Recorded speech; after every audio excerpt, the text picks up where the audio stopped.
Assalamualaikum warahmatullahi wabarakatuh. Perkenalkan, kami dari kelompok 6 yang pada kesempatan kali ini akan mempresentasikan materi mengenai pengertian statistik beserta penjelasannya. Sebelum memulai, izinkan kami memperkenalkan terlebih dahulu nama-nama anggota kelompok kami. Baiklah, tanpa berlama-lama lagi, mari kita mulai pemaparan presentasi berikut ini. Perkenalkan, nama saya Bilqis Ayuni dengan NIM 25080694179. Di sini saya akan menjelaskan sedikit tentang apa itu statistik dan siapa yang menggunakan statistik. Jadi, statistik adalah ilmu pengumpulan, pengorganisasian, penyajian, analisis, dan penafsiran data numerik untuk membantu pengambilan keputusan yang lebih efektif.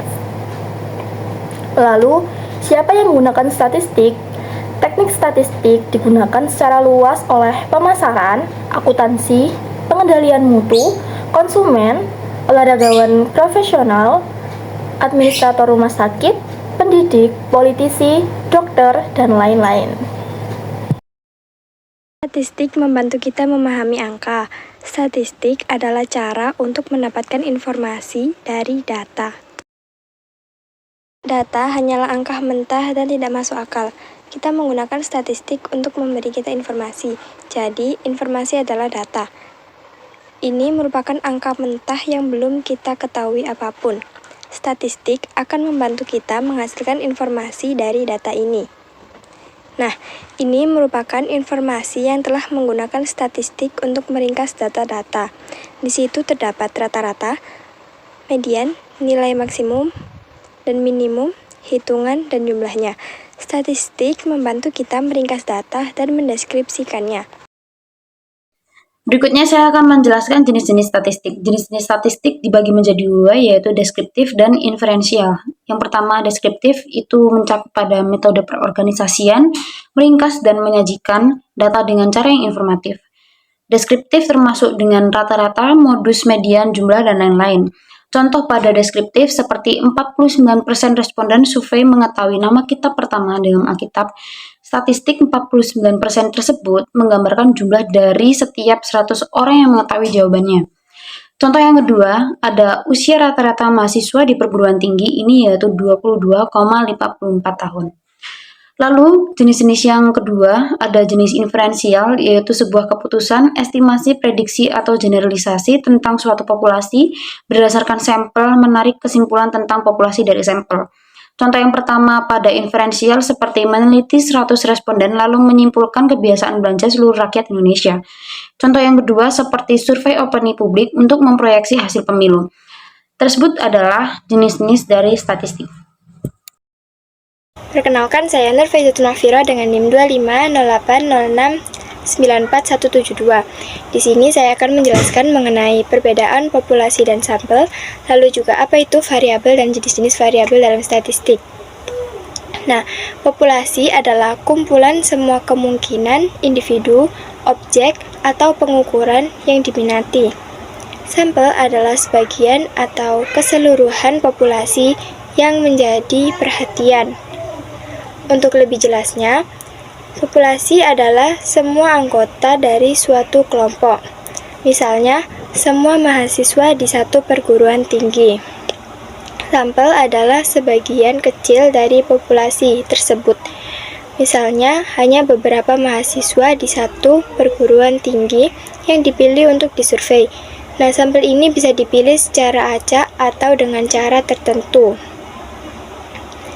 Saat kita melakukan survei, kita akan menanyakan atau mengukur sesuatu yang disebut variabel.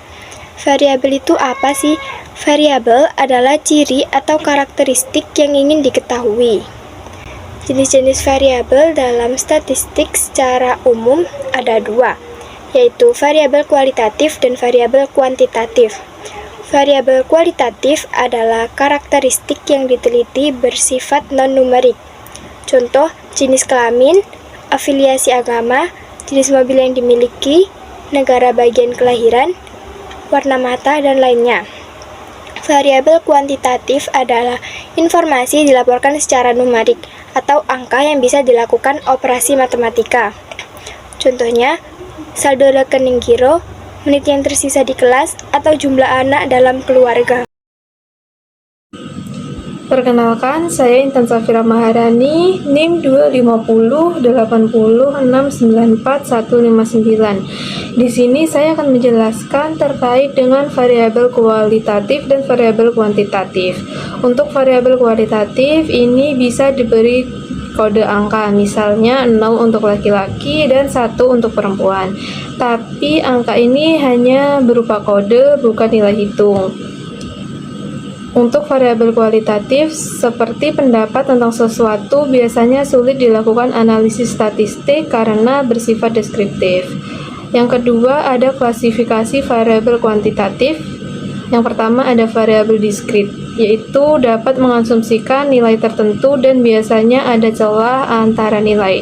Contohnya jumlah kamar tidur dalam sebuah rumah atau jumlah palu yang dijual di toko lokal Home Depot.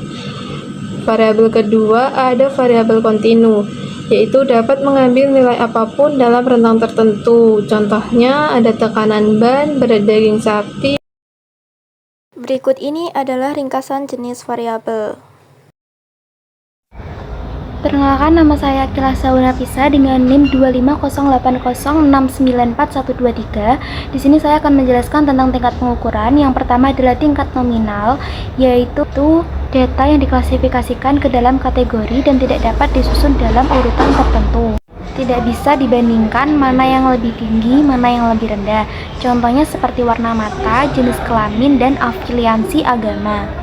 Yang kedua, ada tingkat ordinal, yaitu melibatkan data yang disusun dalam urutan tertentu, tetapi perbedaan antara nilai dan tidak dapat ditentukan atau tidak bermakna. Artinya hanya menunjukkan urutan tanpa memperhatikan beda tingkatnya. Contohnya, selama uji rasa 4 minuman ringan, ada Melo Yellow yang menduduki peringkat nomor 1, Sprite nomor yang nomor 2, 7up nomor 3, dan Orange Crush nomor 5.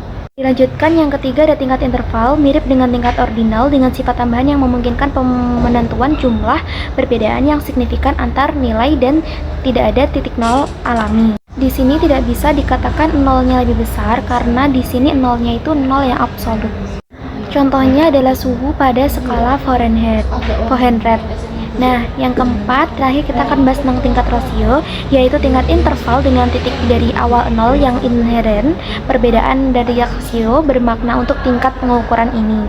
Nah, di tingkat rasio ini kita bisa menggunakan operasi matematika seperti pengurangan ataupun penjumlahan. Contoh dari tingkat rasio ini adalah pendapatan bulanan dokter bedah atau jarak yang ditempuh oleh perwakilan produsen per bulan. Thank you very much.